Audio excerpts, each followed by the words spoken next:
excluded from these negotiations, discussions that became a resolution between Russia, Iran, Syria, and Turkey on the one hand. We are out.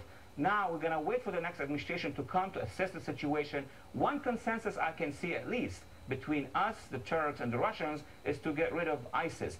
But then you have the major question, what would replace ISIS? Would it be these fellows or the others? And that's a tough call. Well, I mean, what do you expect? Here's what the Wall Street Journal says in a startling editorial, basically, saying the peace of vultures in Syria. Russia, it says, also enhances its growing status as a Middle East power, further pushing America to the sidelines. Mr. Obama's foreign policy of American retreat has left the world's authoritarians advancing more aggressively than at any time since the 1970s. The tragic lesson of Syria is that when the eagle flies away, the vultures move in. Well, the vultures have won, so how does this change under President Trump?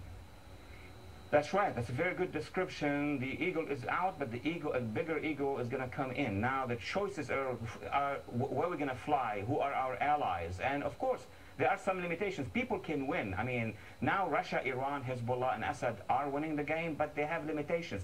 How long can Assad sustain the occupation, not the occupation, the domination of 5 large Sunni cities? How long can Russia sustain having its forces in Syria being bled without an agreement? So the Russians too, though they are gaining, they would like to see a solution. But that solution for everybody goes through the dismantlement of ISIS first and then moving in with moderate forces. Otherwise, we will be repeating the war again. And the Russians and Iranians have been suffering losses in Syria that they don't really talk about.